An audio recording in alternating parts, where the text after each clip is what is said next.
talaga. Minsan, may mga desisyon tayo na sinusundan na hindi talaga para sa atin.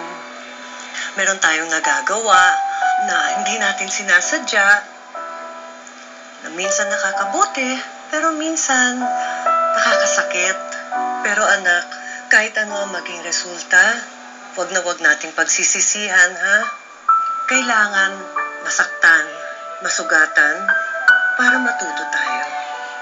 At doon natin malalaman ang totoong halaga ng sakripisyo.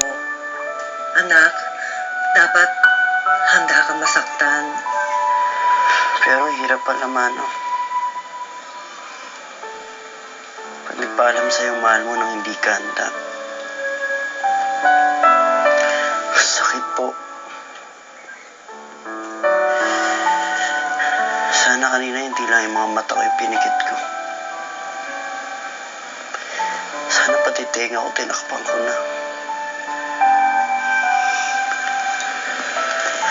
Para kahit pa paano, matakasan ko na lang yung sakit, ma. Mas gusto ko pa na nalito ko kaya siya nawala. Kasi naiintindihan ko.